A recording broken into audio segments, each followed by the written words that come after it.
وہ سمجھتے کیا ہیں خود کو؟ جو کہیں گے میں وہ مانوں گی؟ ہرگز نہیں، میں آج فنکشن میں ساڑی ہی پہنوں گی۔ غصے میں ساڑی پہنتے وہ کمرے سے باہر نکلنے لگی کہ ارحام خان زادہ کمرے میں داخل ہوا۔ اس کی جان ہوا ہونے لگی جب ارحام نے اندر سے دروازہ لاک کیا۔ تو دروازہ کیوں لاک کر رہے ہیں؟ گھبرا کر پوچھا۔ مجھے پتا چلا کہ میری منقوہا نے مجھے دکھانے کے لیے ساڑی پہنی ہے تو مائنے خیز نظروں سے اس کے سراپے کو دیکھا۔ اس کے سرد انداز سے وہ کانپ اٹھی۔ میں نے کہا تھا یہ بیہودہ لباس مت پہننا، پھر کیوں پہنا؟ اچانک غراتے اس نے غصے سے ساڑی کھینچی تو اپنا وجود چھپانے اسی کی باہوں میں چھپنے لگی۔ یہ کیا کر رہے ہیں آپ؟ وہ حیا آلود لہجے میں چیخ اٹھی تھی۔ ویسے تو فی الحال میرا ایسا ویسا کچھ کرنے کا ارادہ نہیں ہے، لیکن ابھی کے ابھی تم نے یہ بیہودہ ساڑی چینج نہیں کی جس میں تمہارا مخملی وجود نمایاں ہو رہا ہے، تو میں وہ کچھ کر جاؤں گا جو تم سوچ کر مرنے والی ہو رہی ہو۔ اس کی ٹھوری مٹھی میں دبوچے وہ اس کے چہرے پر جھکا، اپنے ہر لفظ پر زور دیے گویا اچھے سے اسے اپنی بات باور کراتے۔ دانین خان زادہ کی سانسیں سینے میں ہی اٹکا گیا تھا۔ وہ اس کے غصے اور عادت سے اچھے سے واقف تھی۔ وہ جو کہتا تھا کر گزرتا تھا، جب بھی خوف سے اسے گلے میں گلٹی ڈوب کر ابھری تھی۔ آپ میرے ساتھ زبردستی نہیں کر سکتے۔ وہ یہ بات غصے میں بولنا شروع ہوئی، لیکن آخر تک اس کی آواز بھر آ گئی تھی، جبکہ نیلی سمندر جیسی موٹی موٹی آنکھوں میں نمکین پانی کی تہہ جمتی ایک لمحے میں مقابل کو مبہوت کر گئی۔ تو وہ پل میں موم کی مانند پگھلا تھا۔ وہ بے شک اس پر جتنا بھی برہم ہو، لیکن مقابل کے آنسو اس کے غصے کی آگ پر چھینٹے ڈال کر اس آگ کی تپش کو مان کر دیتے تھے۔ جب میرا غصہ برداشت نہیں ہے تو اس طرح کی حرکتیں کرنا بند کیوں نہیں کرتی ہو؟ وہ نرم لہجے میں مستفسر ہوتا، اسی نرمی کے ساتھ اس کی دلکش آنکھوں کی نمی اپنے دہکتے پوروں سے سمیٹ کیا تھا، جبکہ وہ اسے گرفت میں کسمسا کر دور ہوتی اپنی ساڑی کا پلو درست کرتی، خفت و شرمندگی کو چھپائے سیدھی ڈریسنگ روم میں جا کر بند ہوئی تھی۔ جبکہ وہیں وہ سر جھٹکتا دروازے کا لاک کھولتے کمرے سے باہر نکلا تو سامنے ہی اپنے ماں کو پریشان حال ٹہلتے پایا تھا، جو اسے دیکھ لپک کر اس تک پہنچی تھی۔ آرام، تم نے زیادہ غصہ تو نہیں کیا دانین پر؟ وہ اس کا بازو پکڑے سخت انداز میں مستفسر ہوئی تھی۔ غصہ تو خیر بہت آیا تھا آپ کی لاڈلی بھتیجی کی ضدی حرکت پر، لیکن پھر ان کی بچت ہو گئی۔ دانین کی نیلی آنکھوں کا سحر یاد کرتے اس کا لہجہ مبہم سا ہوا تو وہ الجھ کر اسے دیکھنے لگی۔ مطلب وہ ولیمے میں شرکت تو کر رہی ہے نا؟ تم نے اسے کمرے میں قید تو نہیں کر دیا؟ وہ اپنی بھتیجی کو لے کر ہی نہیں بیٹے کو لے کر بھی سخت پریشان تھی۔ ان کے کہنے پر اس نے دانین سے نکاح تو کر لیا تھا، لیکن دونوں کے مزاجوں کا الگ الگ رنگ انہیں ایک نہیں ہو پاتا تھا، جس ایک وجہ دانین کا ضدی پن اور بچپنا بھی تھا۔ دانین 5 سال کی تھی جب اچانک ہی ایک موذی بیماری کے سبب وہ اپنی ماں کی ممتا سے محروم ہو گئی۔ وہ بہت چھوٹی تھی، اسے ایک ماں کی محبت بھری نگرانی کی اشد ضرورت تھی، جس وجہ سے اس کے والد کی دوسری شادی کروا دی گئی، لیکن اس کی سوتیلی ماں واقعی سوتیلی نکلی۔ دانین کے والد آسٹریلیا کی ایک بڑی کمپنی میں جاب کرتے تھے۔ اچانک ہی وہ وہاں سخت بیمار ہوئے تو انہوں نے اپنی بیوی کو بلوا لیا۔ وہ سخت دانین کو وہیں چھوڑ کر اپنے شوہر کے پاس ایسی گئیں کہ پھر نہیں لوٹیں۔ ایسے میں دانین کی ذمہ داری اس کی پھوپھی نے سنبھالی تھی۔ پہلے اس کی ماں چھن گئی اور پھر باپ بھی پرایا ہو گیا۔ اس کی دادی بھی اپنے فیصلے پر خوب ہی پچھتائیں، مگر اب کچھ ہو بھی تو نہیں سکتا تھا۔ اس کے بابا بس دادی کے انتقال پر آئے تھے اور پھر دوسرے دن واپس لوٹ گئے۔ اسے نہ سینے سے لگایا اور نہ نرم نگاہ ڈالی۔ انہیں بس اپنی بیوی کی فکر تھی۔ ان کا 2 سال کا بیٹا تھا اور ان کی بیوی پھر سے ماں بننے والی تھی۔ وہ پہلی اولاد کو بھول بھال کر دوسری اولاد کے فکر میں مبتلا چل نکلے تھے۔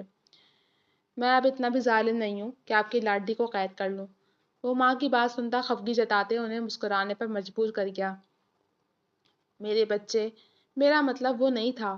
اچھا ٹھیک ہے، میں زیادہ ہی بول گئی، ممتا سے چور لہجے میں کہتے انہوں نے آگے ہو کر اس کے دونوں شانوں پر پیار سے ہاتھ پھیرے تو وہ ان کی محبت پر نثار ہوتا جھک کر ان کا سر چوم گیا۔ اتنے میں دانین خانزادہ جلتی بھنتی کمرے سے باہر نکلتی دکھائی دی۔ بلیک کلر کی ٹخنوں کو چھوتی گھیردار فراک میں وہ چاندی کی مانند دمک رہی تھی۔ ارحام نے گہری نظر اس کے مکمل نازک سراپے پر ڈالی اور چند قدموں کا فاصلہ سمیٹ کر اس کے مقابل ہوا تو اس کی آنکھوں میں سراسیمگی اتر آئی تھی۔ اب تو لباس پورا مناسب تھا، کیا اب وہ پھر اپنا خوخار روپ دکھاتا اسے؟ وہ بلا کی ہردم اور ضدی سہی لیکن مقابل کے پرجلال انداز سے جان بھی اسی کی ہوا ہوتی تھی۔ اچھی لگ رہی ہو۔ اس کے شانوں پر پڑے آنچل کو سلیقے سے اسے گرد لپیٹ کر پلو کو اس کے سر پہ درست کرتے وہ سرگوشی نما گھمبیر لہجے میں بولتے پیچھے کو ہوا تھا، جبکہ وہ منتشر دھڑکنوں کے ساتھ اپنی پھپھو کی جانب بڑھ گئی تھی۔ ارحام خانزادہ بلیک سوٹ میں ملبوس بلا کا وجی لگ رہا تھا، جبکہ وہ بلیک فراک میں نظر لگ جانے کی حد تک حسین لگ رہی تھی۔ دونوں کی جوڑی چاند سورج سے کم نہیں تھی۔ دونوں کی میچنگ تو زبردست ہو گئی ہے اور دونوں ہی ماشاءاللہ حسین و جمیل لگ رہے ہو۔ دانن کے والد صدقے جاتے وہ اسے لیے آگے بڑھ گئی تھی، جبکہ دانن نے دل ہی دل میں خود کو کوسا تھا۔ غصے میں وہ بس ڈریس چینج کر کے آ گئی تھی، ڈریس کے کلر کا تو اس نے نوٹس ہی نہیں لیا تھا۔ ارحام خانزادہ گاڑی خود ڈرائیو کر رہا تھا، جبکہ اس کے برابر میں پیسنجر سیٹ پر پھولے منہ کے ساتھ دانن خانزادہ بیٹھی تھی۔ پچھلی سیٹ پر اس کی پھپھو بیٹھی اپنے شوہر سے محو گفتگو تھی۔ ہوٹل کے مین انٹرنس میں گاڑی ٹھہری ہی تھی کہ دانن سرعت سے گاڑی سے نکلتی ارحام کو پھر سے غصہ دلا گئی۔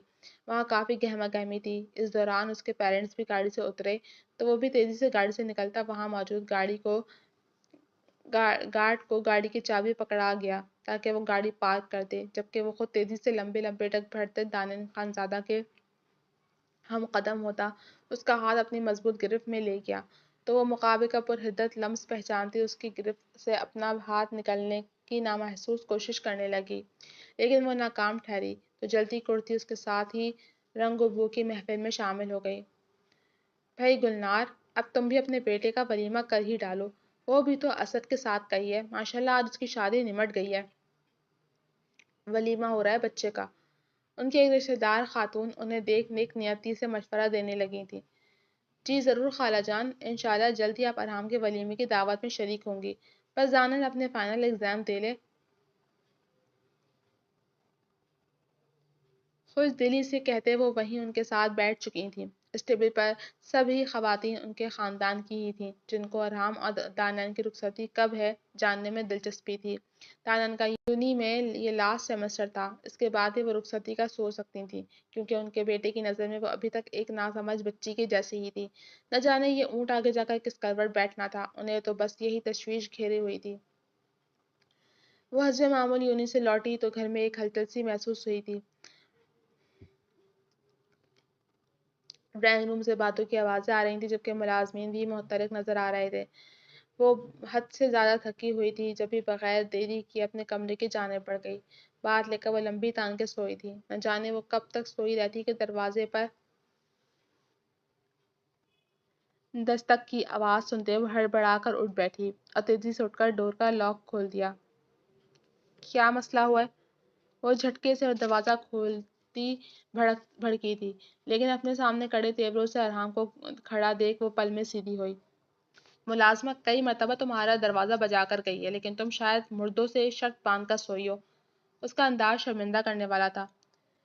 میں یونین سے تھکی ہوئی آئی تھی، سر درد کر رہا تھا، پتہ نہیں چلا میں گہری نیند سو گئی۔ نروٹے پن سے کہتے اس نے اپنی نیند کے خمار سے سرخ پڑتی آنکھوں سے مقابل کی شہد رنگ آنکھوں میں دیکھا تو ارحام خانزادہ کے دل نے ایک بیٹ مس کی تھی۔ بالوں کو بھی کیا حشر کیا ہوا ہے، نہا کر کنگھی تک نہیں کی۔ دو قدم مزید آگے ہوتے وہ اس کے چہرے پر آتے بالوں کو نرمی سے پیچھے کرتے انہیں اپنی کھردری انگلیوں سے سلجھانے لگا۔ میں انہیں ایسے ہی چھوڑ کر سو گئی تھی، نیند جو سخت آ رہی تھی۔ وہ اپنے بالوں کو پریشانی سے دیکھتی ڈریسنگ مرر کی جانب بڑھی تو ارحام نے بھی اس کی پیروی کی تھی۔ آپ اندر کیوں آ رہے ہیں؟ میں بس بال سلجھا کر نیچے ہی آتی ہوں، ڈنر کا وقت ہو چکا ہے۔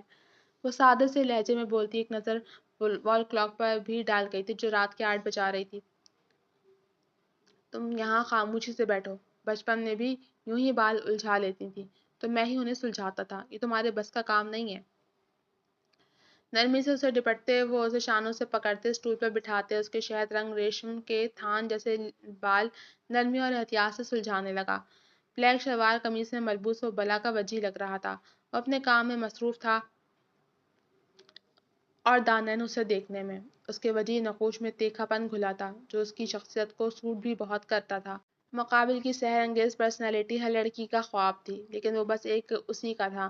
بے شک وہ قصیل صحیح، لیکن دانیال کے دل کو وہ اچھا بھی لگتا تھا، جیسے اس وقت وہ پوری طرح اسے دیکھنے میں محو ہو چکی تھی۔ اس دوران مقابل کا لمس کبھی اسے اپنے گال تو کبھی گردن کے پچھلے حصے پر محسوس ہوتا ایک نئے احساس سے دوچار کر رہا تھا۔ ارحام خانزادہ کا یہ کیئرنگ انداز اسے اچھا لگ رہا تھا، تو وہیں مقابل دانیال کی نظریں خود پر مرکوز پاتے بے نیاز بن رہا تھا، مگر اسے دانیال کا یوں خود کو حق سے دیکھنا اچھا بھی لگ رہا تھا۔ وہ ہر وقت اس سے ضد لگا کر رکھتی تھی، اسے لگتا تھا کہ شاید دانیال اسے پسند نہیں کرتی، لیکن آج اس کی یہ غلط فہمی دور ہوئی تھی۔ اس کی آنکھوں میں آج وہ رنگ واضح تھے جو شاید وہ خود سے بھی چھپاتی آ رہی تھی۔ بال سلجھا کر ارحام نے جھک کر اس کے سر پر پیار دیا تو وہ بوکھلا کر ایک دم کھڑی ہوئی تھی۔ ٹھیک اسی وقت کوئی لڑکی تیزی سے اس کے روم میں داخل ہوئی تھی۔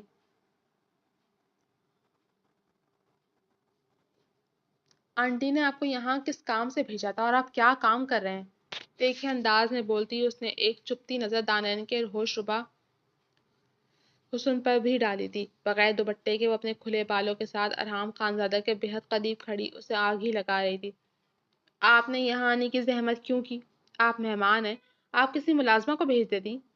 اپنے عزلی سنجیدہ دو ٹوک لہجے میں بولتے اس نے بت بنی دانیال کی کمر سے نیچے جاتے بالوں میں بل ڈالنے شروع کر دیے تھے۔ پونی دو۔ مقابل کے سنجیدہ انداز پر اس نے جلدی سے ڈریسنگ پر رکھی پونی اسے پکڑائی تھی۔ چلو اب منہ دھو کر نیچے آ جاؤ، لیکن دوپٹہ لینا نہیں بھولنا۔ نرمی سے اسے سمجھاتے وہ پیار سے اس کا گال چھو کر باہر کے جانے پڑ گیا، جبکہ اس لڑکی نے شعلہ اگلتی آنکھوں سے دانیال کو دیکھا اور خود بھی ارحام خانزادہ کے ساتھ ہی نکل گئی۔ دانیال جس وقت ڈائننگ ہال میں سلام کرتی داخل ہوئی، سامنے بیٹھی شخصیت کو دیکھ کر اس کا وجود منجمد ہوا تھا۔ ارے رک کیوں گئی دانیال، آؤ نا بچے۔ اسے بت کی مانند استادہ دیکھ اس کے پھپھا خود ہی اٹھ کر اس کے شانوں کے گرد بازو پھیلائے اسے گلنار بیگم کی ساتھ والی کرسی پر بٹھا گئے تھے۔ وہ بالکل ایک باپ کی طرح اس سے نرمی اور شفقت سے پیش آتے تھے۔ انہوں نے کبھی اسے باپ کی کمی محسوس نہیں ہونے دی، لیکن پھر بھی اپنے بابا کے نام کا خلا ہمیشہ اس کے اندر ہی موجود رہا تھا۔ کافی بڑی ہو گئی ہے یہ تو، اس کی ستیلی ماں نگار نے اپنے ساتھ بیٹھے وزیر خانزادہ کو دھیمے لہجے میں مخاطب کیا تھا۔ اور خوبصورت بھی۔ یہ بےہودہ کمنٹ دانیال کی ستیلی ماں کے ساتھ بیٹھے ان کے بھانجے کی جانب سے آیا تو ارحام نے قہر برساتی نگاہوں سے مقابل کو دیکھا، جبکہ گلنار بیگم اور ان کے شوہر کے چہرے پر بھی ناپسندیدگی بھرے تاثرات رقم ہوئے تھے۔ Tony, behave your self. دراصل اسے باہر کے ماحول کی عادت ہے، تو بس اسی وجہ سے تھوڑا بے باک ہے۔ ٹونی کو آنکھیں دکھا کر وہ کھسیانی سی ہستی وضاحت دے رہی تھی۔ یہ جتنا بے باک صحیح، لیکن میرے گھر میں یہ بے باکی آئندہ نظر نہیں آئے تو بہتر ہے۔ ارحام خانزادہ کے ساتھ برفیلے تنبیہ کرتے انداز پر ٹونی نے گھبرا کر اپنی توجہ کھانے کی جانب مرکوز کر ڈالی تھی۔ ارے بھائی، وہ بھی ہمارا ہی بچہ ہے، تم خواہ بھڑک رہے ہو۔ نگار بیگم کو اپنے بھانجے کی بے عزتی برداشت نہیں ہوئی تو وہ جھٹ سے بول پڑیں۔ بچہ ہے تو بچہ بن کر رہے، بگڑے بچے کو درست سمت پر لانا مجھے اچھے سے آتا ہے۔ دانیال ہمارے گھر کی عزت ہے، میں بے غیرت نہیں ہوں جو اپنے گھر کی عزت پر اٹھنے والی نظر اور الفاظ برداشت کر جاؤں، تو آئندہ خیال رہے۔ اس مرتبہ بھی کڑے انداز سے بولنے والا ارحام خانزادہ ہی تھا۔ اسے دانیال کے معاملے میں اپنے ماموں کی بے حسی بری طرح چبھی تھی، جبکہ دانیال کے دلکش چہرے کے سپاٹ تاثرات ہر طرح کے جذبات سے عاری تھے۔ اسے جیسے کسی بات سے کوئی فرق نہیں پڑ رہا تھا۔ اس دوران سبھی نے خاموشی سے ڈنر کیا تھا۔ اچھا بھائی، اب ہم چلتے ہیں، ڈنر کا بہت شکریہ۔ ڈنر اور کافی کے بعد وزیر صاحب نے جانے کی اجازت چاہی تھی۔ میں نے ملازمین سے کہہ کر گھر کی صفائی ستھرائی اچھے سے کروا دی تھی، پھر بھی اگر کچھ مسئلہ ہوتا ہے تو مجھے بتا دینا، صبح تک تمہارے گھر کے لیے ملازمہ بھی آ جائے گی۔ وہ وزیر خانزادہ سے مخاطب ہوتی سنجیدگی سے گویا ہوئی تھیں۔ اپنی بھابھی سے انہوں نے بس سرسری ہی بات کی تھی، ویسے بھی ان کی روکھی طبیعت کی وجہ سے وہ زیادہ ان سے گھلتی ملتی نہیں تھیں، ورنہ تو دانیال کی والدہ سے ان کی اچھی خاصی دوستی تھی۔ ارے نہیں گلنار، تم نے اچھے سے گھر کی دیکھ بھال کروائی ہے، میرے بعد تم نے جس طرح گھر کا خیال رکھا ہے وہ قابل ستائش ہے۔ چلو اب ہم چلتے ہیں، گھر سیٹ ہو جائے تو پھر ہم ایک بڑی پارٹی کا اہتمام کریں گے۔ پرجلی سے کہتے وہ اپنی بیگم اور ان کے بھانجے کو لے کر نکل گئے تھے۔ اچھا آنٹی، کل ملتے ہیں۔ ویسے مجھے خوشی ہے کہ ہم آپ کے پڑوس میں آباد ہوئے ہیں، نزاکت سے کہتے اس نے گلنار بیگم کے گال سے گال ملایا اور تیزی سے خود بھی باہر کی جانب چل دی۔ آپ وجی ہونے کے ساتھ ساتھ مغرور بھی ہیں، کزن تو میں بھی آپ کی لگتی ہوں، لیکن ہمیں تو آپ نے نو لفٹ کا بورڈ دکھایا ہوا ہے۔ مین گیٹ کی طرف جاتے سہرش کے قدم لان کی جانب مڑ گئے تھے جہاں ارحام سگریٹ پیتے ہوئے ٹہل رہا تھا۔ اس کی سوچوں کا مرکز بس ایک ہی ہستی تھی۔ میرے لیے آپ اجنبی ہیں، جبکہ آپ جس کے بارے میں بات کر رہی ہیں وہ بچپن سے میرے ساتھ ہے، وہ میری اپنی ہے۔ ارحام کے سنجیدگی سے باور کروانے پر سہرش کے نقوش تنے تھے۔ اب میں آ گئی ہوں تو اجنبی ہم نے بھی نہیں رہنا۔ اسے سر سے پاؤں تک دیکھتے وہ معنی خیزی سے بولتی تیزی سے پلٹ گئی تھی۔ ماموں سے ایک بیٹی بھی نہیں سنبھالی گئی۔ ایک کو نظر انداز کیا تو دوسری کو اخلاقیات سکھانا ہی بھول گئے۔ زیر لب بڑبڑاتے سگریٹ نیچے پھینک کر چپل سے رگڑتے وہ گھر کے اندرونی حصے کی جانب بڑھا تھا۔ ممی، آپ اپنی نند سے اچھے تعلقات بنا کر رکھیں تاکہ میں ارحام خانزادہ کی زندگی میں داخل ہو سکوں۔ سچ ایسا شاندار مرد میں نے آج تک نہیں دیکھا۔ جب سے اسے دیکھا ہے دل کی حالت بے حال ہے۔ بے باکی سے کہتے وہ ارحام کے تصور میں گم ہوئی تھی۔ نکل آؤ خوابوں کی دنیا سے، وہ تمہارا سڑو کزن تمہیں منہ نہیں لگائے گا۔ دیکھا نہیں کیسے گھورتا ہے جیسے سالم نگل جائے گا، اور پھر اوپر سے لہجہ ایسا برفیلا کہ وجود میں سرد لہریں سی دوڑتی جاتی ہیں۔ اس نے ارحام کا ذکر کرتے ٹونی نے ایک سخت جھرجھری سی لی تھی۔ تم کیا جانو، پھیکے چل جاؤں، مرد کو ایسا ہی دبنگ ہونا چاہیے۔ ڈیڈ کے تمہاری طرح کمزور مرد مجھے پسند نہیں۔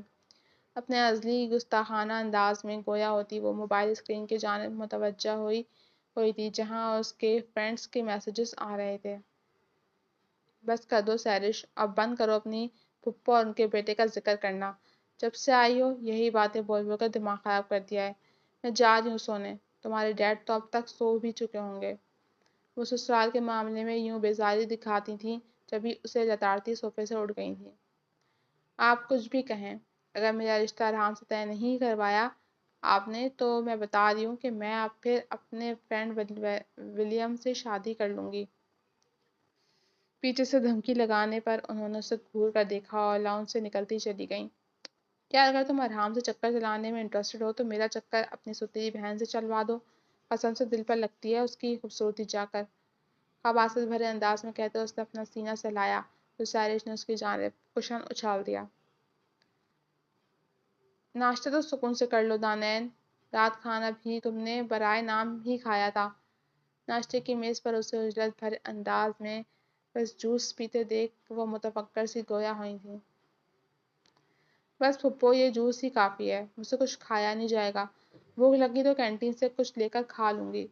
جوس کا گلاس ختم کر کے وہ اٹھنے ہی لگی تھی کہ ارحام خانزادہ چارکول کلر کے سوٹ میں ملبوس نکسک سا تیار خوشبوؤں میں بسا وہاں چلا آیا اور دانین کو شانوں سے پکڑتے واپس اسے کرسی پر بٹھا کر خود بھی اس کے ساتھ والی کرسی سنبھال گیا۔ ناشتہ کرو، اس کی پلیٹ ریڈی کر کے وہ اس کے سامنے رکھتا سنجیدگی سے بولا تو دانین نے مدد طلب نظروں سے اپنی پھپھو کو دیکھا جو بے نیازی دکھاتی کندھے اچکا گئی تھی۔ اسے بس ایک وہ ہی ہینڈل کر سکتا تھا۔ کھا رہی ہو یا کھلاؤں اپنے ہاتھوں سے؟ اسے یوں ہی ناشتے کی پلیٹ کو گھورتا دیکھ اس کے کڑے لہجے کے استفسار پر وہ ہڑبڑا کر کھانے کی جانب متوجہ ہوئی تھی۔ جلاد، وہ زیر لب بڑبڑاتے اس نے پھرتی دکھائی تھی۔ آج اس کا ضروری ٹیسٹ تھا، اسے لازمی وقت پر پہنچنا تھا۔ اچھا پھپھو، اللہ حافظ۔ ناشتے کے بعد وہ تیزی سے اٹھ کر گلنار بیگم کو پیار دیتی بیگ سنبھالے باہر نکلی تھی۔ اپنے بابا کو کال کر لینا، وہ ایک اہم میٹنگ کی وجہ سے عجلت میں تم سے ملے بغیر ہی نکل گئے ہیں۔ گلنار بیگم کی یاد دہانی کروانے پر وہ اس بات میں سر ہلاتا ان کے سر پر پیار دے گیا تھا۔ یونی تک کا تمام راستہ خاموشی سے کٹا تھا۔ جب یونی کے آ جانے پر ارحام نے گاڑی روکی تھی۔ اس سے پہلے کہ وہ گاڑی سے اتر جاتی مقابل نے اس کا بازو پکڑتے اسے روکا تو اس نے ارحام کے ہاتھ پر نظر ڈالتے دوسری سواریاں نظر ارحام خانزادہ کے دلکش چہرے کی جانب کی تھی۔ ماموں یا ان کی فیملی کی وجہ سے ہرٹ ہونے کی ضرورت نہیں ہے، تمہاری فیملی ہم ہیں اور ہم سبھی تم سے بے پناہ محبت کرتے ہیں۔ اس کے سرخ آنکھوں کے کنارے دیکھ وہ سمجھ چکا تھا کہ وہ رات روئی تھی۔ سب مطلب آپ بھی؟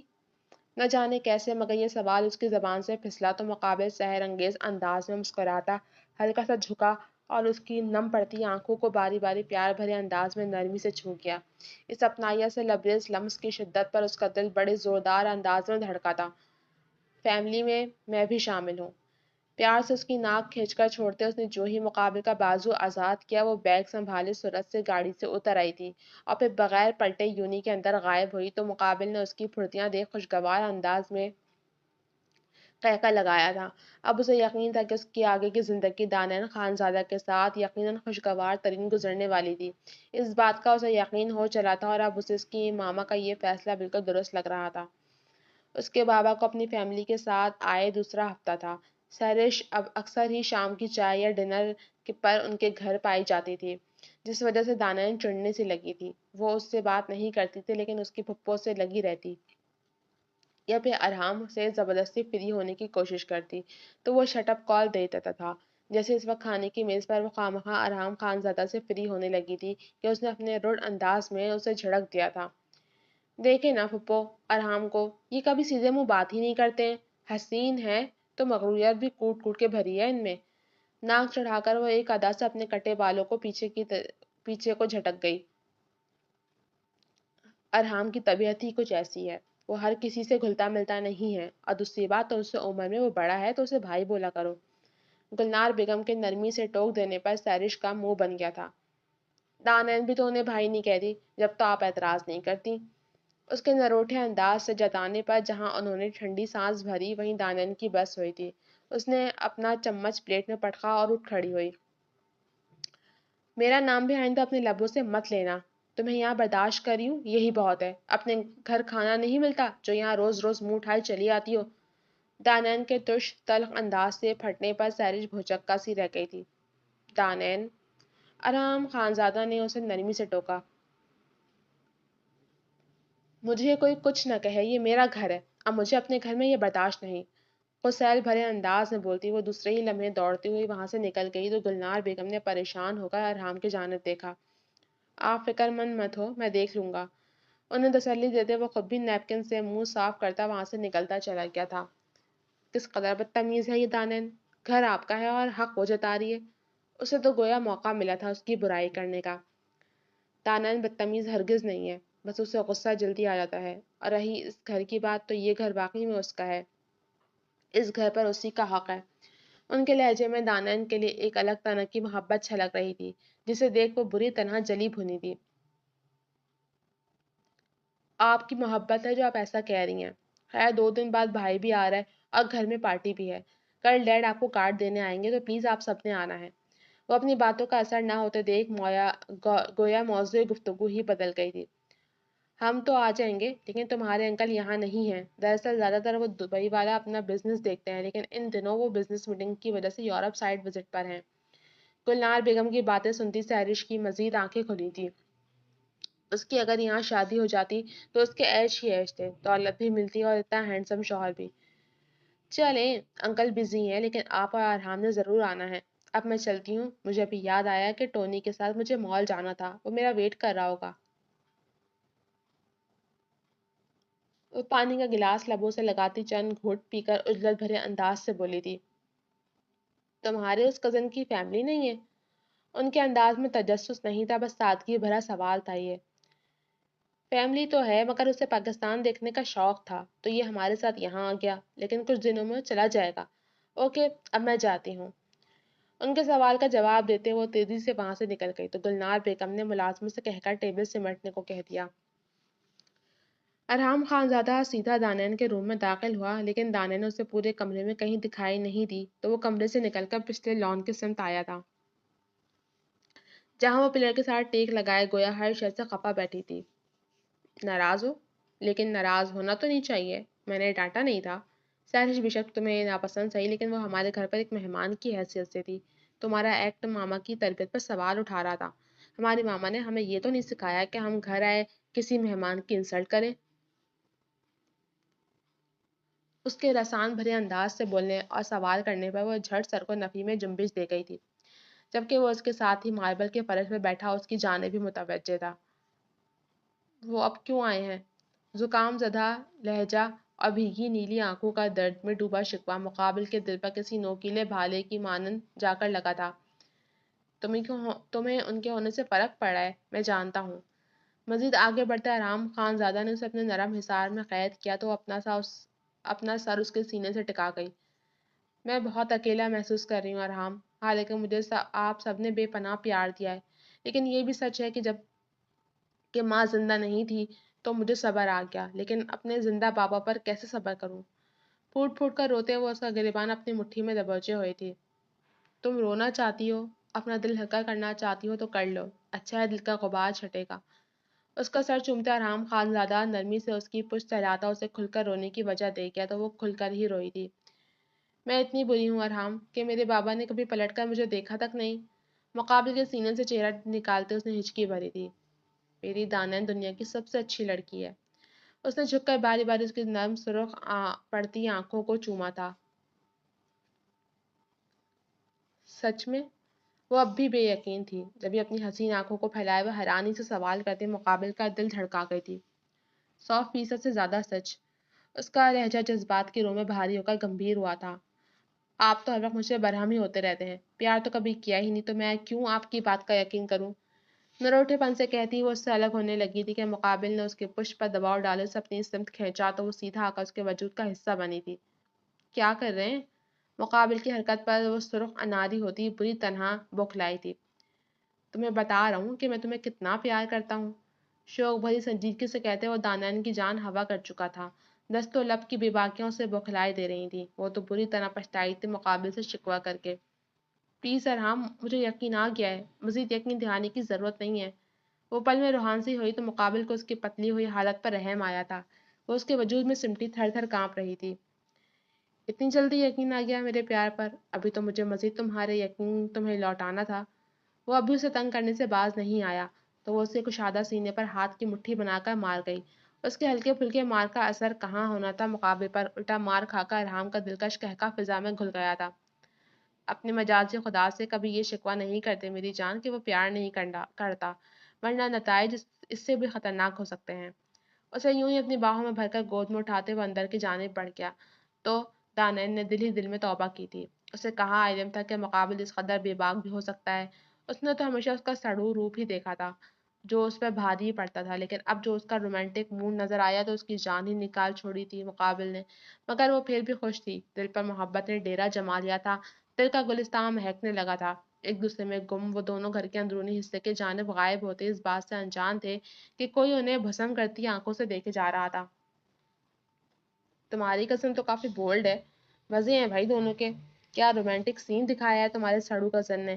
ویسے اس کی دبنگ شخصیت کو دیکھ کر لگتا نہیں ہے کہ وہ اس قدر رومانٹک بندہ بھی ہو سکتا ہے۔ ٹونی سیرش کے ساتھ ہی کھڑا اس منظر کو دیکھتا معائنہ خیزی سے گویا ہوا تو سیرش نے اسے کھا جانے والی نظروں سے دیکھا تھا۔ ارحام صرف اور صرف میرا ہے، اس دانن نے یا کسی نے بھی اس بیچ آنے کی کوشش کی تو میں اسے چھوڑوں گی نہیں۔ آگ گلتے لہجے میں بولتی وہ ٹیرس کی ریلنگ پر زوردار ہاتھ مار گئی تھی۔ مجھے تو ایسا کچھ نہیں لگتا، دیکھا نہیں کیسے ارحام خان زلہ اس پر لٹو اس کے ناز اٹھا رہا تھا۔ ٹونی کے ہنس کر کہنے پر اس نے نفرت سے سر جھٹکا تھا۔ وہ بس ایک مرد ہے، اسے ادائیں دکھاؤ تو وہ مائل ہو ہی جاتا ہے، وہ بھی بس اپنی تھرڈ کلاس ادائیں دکھا کر مقابل کو پھنسا چکی ہے۔ لیکن مجھے اس جال کو کاٹنا بھی اچھے سے آتا ہے۔ حقارت بھرے انداز میں بولتے وہ غصے میں اس جگہ کو گھور رہی تھی جہاں کچھ دیر پہلے تک وہ دونوں بیٹھے ہوئے تھے۔ ارحام خان زادہ آفس سے لوٹا تو گلنار بیگم کے ساتھ بیٹھی دانن کا منہ لٹکا ہوا دیکھ وہ سلام کرتا سیدھا اس کے پاس ہی چلا آیا تھا، ورنہ تو وہ سلام کر کے پہلے بات لے کر چینج کیا کرتا تھا۔ دانن چونکہ اس کی ماما کے ساتھ بیٹھی تھی تو وہ سامنے والے صوفے پر بیٹھ گیا تھا۔ ہاں بھائی، کیا مسئلہ ہے مسز؟ آپ کے حسین چہرے پر تفکر کی کالی بدلی کیوں چھائی ہے؟ سنجیدگی سے گویا ہوتے اس نے ٹائی کی نوٹ ڈھیلی کرتے اس کوٹ اتار کر صوفے کی ہتھی پر رکھ دیا تھا۔ کل میرا ایک بہت اہم ٹیسٹ ہے، اب مجھے کچھ سمجھ ہی نہیں آ رہا، میں بار بار سوال کو سالو کرتی ہوں لیکن ہر مرتبہ آنسر غلط ہی نکل کر آ رہا ہے۔ منہ بسورے اس نے اپنی پریشانی مقابل کے گوش گزار کی تو وہ اس کی بات پوری توجہ سے سنتا کف لنکس نکال کر ٹیبل پر رکھتا اپنے کف فولڈ کرنے لگا۔ اس دوران گلنار بیگم اٹھ کر کچن کی جانب چل دی تھیں تاکہ پرتکلف چائے کے انتظام کرنے کا بول سکیں، کیونکہ پڑھائی کی ٹینشن کی وجہ سے دانا نے دوپہر میں لنچ بھی برائے نام کیا تھا۔ کچھ ان کی پرائیویسی کے خیال سے بھی اٹھ کر آ گئی تھیں۔ وہ ٹپکل ساسوں کی تنہا کی سوچ نہیں رکھتی تھیں۔ ان کے نزدیک بہو بیٹی کی محبت ہی گھر کی خوشحالی کی وجہ تھی۔ وہ تو چاہتی تھیں کہ وہ دونوں ہمیشہ یوں ہی محبت سے جڑے رہیں۔ جو رشتہ ان کی خواہش پر جڑا تھا، اس رشتے میں انہیں محبت کی خوشبو محسوس ہوتی تھی، جس وجہ سے وہ پہلے سے زیادہ خوش رہنے لگی تھیں۔ ورنہ تو انہیں بس فکر ہی کھائے رہتی تھی، لیکن اب وہ ٹینشن فری ہو چکی تھی۔ میرے پاس آؤ، میں دیکھتا ہوں۔ اپنی ماما کے منظر سے ہٹتے ہی سارے جہاں کا پیار لہجے میں سموئے اس نے دانیال کو اپنے پاس بلایا تو وہ پین رجسٹر اور بک میز پر سے اٹھاتے اسے تھوڑا فاصلے پر ہو کر جھجکتی ہوئی بیٹھی تھی۔ وہ اب تک اس کی پرسوں رات والی بے باکی نہیں بھولی تھی۔ وہ بے شک شرافت کا مظاہرہ کرتے اسے گود میں اٹھا کر کمرے تک چھوڑ گیا تھا، لیکن اس سے پہلے جو اس نے اپنا استحقاق استعمال کرتے اس کے ہوش اڑائے تھے، وہ جب سے یہ مقابل سے کترائی اور نظریں چرائی ہوئی تھی۔ قریب تو آؤ، اتنی دور سے کیسے تمہیں سمجھ آئے گی؟ بولنے کے ساتھ ہی اس نے ہاتھ بڑھایا اور اس کے پہلو پر گرفت جما کر اسے خود کے قریب لاتے اسے بخلانے پر مجبور کرتا۔ اگلے لمحے بے نیاز ہوتا رجسٹر گود میں رکھ کر پین دانتوں میں دبانے لگا تھا کہ دانے نے سرعت سے اس کے ہاتھ سے پین اچک لیا، تو مقابل نے اسے سوالیہ انداز میں دیکھتے اس کی حرکت کی وجہ دریافت کی تھی۔ دراصل یہ پین میرے منہ کا ہے تو کسیانی سی ہو کر وہ ابھی بول ہی رہی تھی کہ اسی پین کو مقابل سے اچکتا رحام اپنے انابی لبوں کے بیچ دبا گیا تھا، جیسے اسے اس بات سے کوئی فرق نہ پڑتا ہو، جبکہ وہ مقابل کی حرکت پر شرم سے پانی پانی ہوئی تھی۔ پیج نمبر بتاؤ۔ اس کے سرخ پڑتے چہرے کو دیکھتے وہ اب مکمل سنجیدگی بھرے انداز میں آ چکا تھا، جس وجہ سے وہ اپنی شرم بھری جھجک ایک طرف رکھ گئی تھی۔ پڑھائی ہر حال ابھی زیادہ ضروری تھی، بہرحال ابھی زیادہ ضروری تھی، ورنہ پوری کلاس کے سامنے بے عزتی پکی ہو جانی تھی۔ آرام سے پوری دلجمی سے سوال کا جواب سمجھا رہا تھا، تو وہیں وہ بھی پوری توجہ سے اسے پڑھ رہی تھی۔ ہائے، میں کب سے سوال کو لے کر ہلکان ہو رہی تھی اور آپ نے منٹوں میں نہ صرف اسے حل کیا بلکہ مجھے اتنے اچھے سے سمجھایا کہ میں بآسانی اب سارے کوشچن خود کر پاؤں گی۔ جو جذبات سے کہتی وہ آرام سے لپٹ گئی تو وہ ہنس کر اس کے سر پہ چپت لگا گیا تھا۔ ہلکان مت ہوا کرو، میرے ہوتے اگر تم پریشان ہوگی تو یہ ارحام خانزادہ کے لیے شرم سے ڈوب جانے کا مقام ہے۔ کوئی بھی پریشانی یا مسئلہ درپیش ہو تو فوراً میرے پاس چلی آیا کرو۔ اپنے ہونے کا مان بخشتے اس نے جھک کر دانیال کا ماتھا چوما تو وہ سرشاری سے مسکرا دی۔ پہلے آپ خڑوس نما جلاد تھے تو مجھے آپ سے ڈر لگتا تھا، لیکن اب… وہ ایک دم بولتے ہوئے خاموش ہوئی تو مقابل کے دل کو بے چینی لاحق ہوئی۔ بات مکمل کرو یارا، مجھے الجھن ہوتی ہے ادھوری باتوں سے۔ مقابل سے میں بری طرح جھنجھلایا تو وہ اس کی کیفیت سے حظ اٹھاتی سورج سے دوڑ کر وہاں سے جانے لگی، لیکن مقابل اس کے ارادے بھانپتا سورج سے اسے قابو کرتے سے گدگدو شروع کر چکا تھا۔ اللہ آرام بس کریں۔ وہ بری طرح مچلتی ہنس ہنس کر پاگل ہو رہی تھی۔ بات مکمل کرو پہلے۔ اس کی آنکھیں دکھانے پر وہ بری طرح پچھتائی تھی، جلات کو چھیڑ کر، مگر اب مرتی کیا نہ کرتی والا سین تھا۔ اب آپ کچھ سوئٹ ہو گئے ہیں، اب خوش؟ ناک چڑھا کر وہ اس کے حصار میں قید اپنی آنکھوں میں نمکین خفگی بھرے اسے دیکھنے لگی تو ارحام نے جھک کر اس کی ناک کو دانتوں سے دبایا، لیکن جس پر وہ درد کے مارے چیخ پڑی۔ ہائے ظالم، کاٹ ہی کھائیں گے کیا؟ اس کے چوڑے سینے پر اپنی چوڑی سے بھرا ہاتھ مارتے وہ دہائی دے رہی تھی۔ کب سے چوکٹ پر کھڑی سیرج ان کی حرکتوں پر اپنا خون چلاتی بول پڑی۔ تمہارے تو عیش ہیں بھائی۔ سیرج کی طنز میں ڈوبی آواز پر ان دونوں کی گردنیں پچھلی جانب گھومی تھی، جہاں سیرج آنکھوں میں حسد کے جذبات لیے دانیال کو دیکھ رہی تھی۔ تم مجھ سے بات کر رہی ہو؟ اس کا انداز ان دونوں کو ہی ناگوار گزرا تھا۔ اس سے پہلے کہ ارحام خانزادہ اچھے سے اس کی عزت افزائی کرتا، دانیال بول پڑی۔ اٹھی وہ اپنی جگہ سے اب بھی نہیں تھی، جبکہ ارحام خانزادہ اسے بولتے دیکھ غصے میں لب بھینچے خاموش ہو گیا۔ دانیال کو بھی وہ اچھے سے جانتا تھا، اب اس نے خود ہی مقابل سے نمٹ لینا تھا، جبھی وہ بے فکری سے اپنا فون کوٹ کی پاکٹ سے نکال کر بیٹھ گیا تھا۔ ہاں، تم سے ہی کہا ہے میں نے۔ دانیال کے ترش سوال پر جواباً سیرج کا انداز بھی کٹیلا تھا۔ تو میڈم، میرے عیش کرنے پر تم کیوں جل بھن رہی ہو؟ تم، بہن بھائی اور تمہارے ماں باپ کی کمائی اور محبت پر ایک مدت سے عیش کرتے آ رہے ہیں۔ میں نے تو کبھی تمہیں یہ تانا نہیں دیا، حالانکہ میں اس بات کو کہنے کا پورا حق رکھتی ہوں، کیونکہ تم لوگوں نے میرے حصے کا پیاز سمیٹا ہے، میرا حق کھایا ہے۔ دانیال بولنے میں اس سے کم نہیں زیادہ ہی تھی، جبھی اسے اسی کے انداز میں جواب دیتی سیرج کا اچھے سے دماغ درست کر گئی تھی، جبکہ اس دوران ارحام بے نیاز سا اپنے فون میں مگن ہو چکا تھا۔ تم بے انتہا… وہ غصے میں بل کھاتی بول رہی تھی کہ دانیال نے اس کی بات اچک لی۔ جانتی ہوں، میں بے انتہا خوبصورت ہوں، اتنی سی بات بتانے کے لیے تم نے مجھے ڈسٹرب کیا۔